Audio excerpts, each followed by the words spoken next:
अस्सलाम वालेकुम। तो ये है हमारे पास थिन लेयर क्रोमेटोग्राफी की जो इंस्ट्रूमेंटेशन है वो ये है। अब आप इसे देख सकते हैं, ये जो हमारे पास स्लाइड्स है ये हमारे पास स्टेशनरी फेस है। इसी स्लाइड एक्चुअली ये दो चीज़ों से बना होता है। एक हमारे पास इसमें जो ना सॉलिड सपोर्ट होता है, जो मतलब सॉलिड सपोर्ट कोई भी ग्लास हो सकता है या कोई भी मेटल हो सकता है या कोई भी हमारे पास प्लास्टिक होता है, जिसके ऊपर हम क्या कोट करते हैं स्टेशनरी फेस को। वो स्टेशनरी फेस हमारे पास या कोई एलुमिना जेल हो सकती है या हमारे पास सिलिका जेल हो सकता है। ठीक है जी, उसकी सोल्यूशन होते हैं, हम इसके ऊपर कोट करते हैं और थोड़ी देर के लिए हम उसको जो है ना धूप में रखते हैं ताकि वो क्या हो जाए, वो ड्राई हो जाए। ठीक है जी, तो ये preparation of stationary phase over the solid support हो जाता है, मतलब हमारे पास स्टेशनरी फेस बन जाएगा। अब इसी स्टेशनरी फेस के नीचे आप ये बेस लाइन देख सकते हैं। ठीक है जी, ये बेस लाइन में जो ये डॉट आपको नज़र आता है, ये एक्चुअली हमारे पास एक मिक्सचर होता है, एक सैम्पल होता है जिसमें मुख्तलिफ लेट से हमारे पास ABC कंपोनेंट है। इसमें ये मिक्सचर हम किसे कहते हैं जिसमें दो या दो से ज़्यादा कंपोनेंट हो।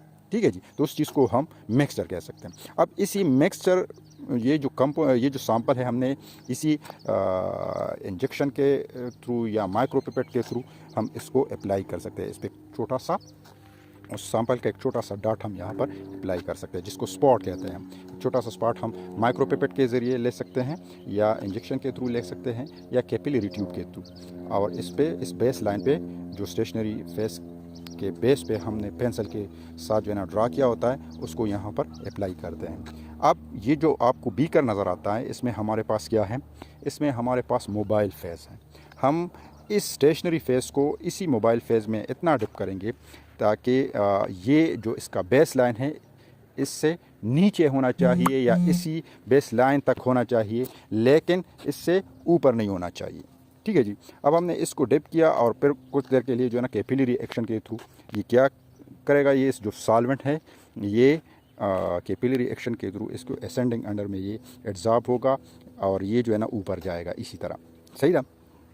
तो इसके बाद आपको ये नज़र आ रहा है, जो ही हमने इसको रन किया तो ये कुछ टाइम के बाद कुछ कंपोनेंट मतलब आपको नज़र आएंगे। अगर नेक्ट आई के साथ आपको नज़र नहीं आएंगे तो फिर आप जो है ना उसके लिए आइडेंटिफिकेशन लाइट जो मतलब हमारे पास UV लाइट है उसके थ्रू आप इसी तरह डॉट आपको नज़र आएंगे। अब ये जो आपको ब्लू एरिया नज़र आ रहा है ये एक्चुअली सॉल्वेंट है। सही है। अब ये जो थर्ड वाला है आप उसमें से मतलब कंपैरिजन कर लें तो जो ब्लू एरिया है ये सॉल्वेंट प्रिंट हम इसको कह सकते हैं, या मतलब ये वो सॉल्वेंट है जिसमें हमने जो है ना स्टेशनरी फेस रखा है, उसके ऊपर जो है ना वो मोबाइल फेस रन किया है। और ये मोबाइल फेस का मतलब इतना फासला उन्होंने क्या किया है, ट्रैवल किया है, या इतना डिस्टेंस ने कवर किया है। अब इसमें कुछ जो कंपोनेंट थे, एक कंपोनेंट था उसने इतना डिस्टेंस कवर किया है बेस लाइन से। इसमें जो हमारे पास B कंपोनेंट है उसने जो है ना बेस लाइन से इतना डिस्टेंस कवर किया है, और जो हमारे पास C कंपोनेंट है उसने बेस लाइन से इतना फासला दे दिया। अब जो हमारे पास सॉल्वेंट प्रिंट है ने तकरीबन सबसे ज़्यादा फासला तय किया है, मतलब ट्रैवल किया है। तो इस फासला को जो है ना हम किस पे डिवाइड करेंगे, जो हमारे पास इंडिविजुअल कंपोनेंट है उस पर अगर हम इसको डिवाइड कर ले तो हमें RF वैल्यू मिल जाएगी। तो इसी तरह से जो है ना आप थिन लेयर क्रोमेटोग्राफी परफॉर्म कर सकते हैं।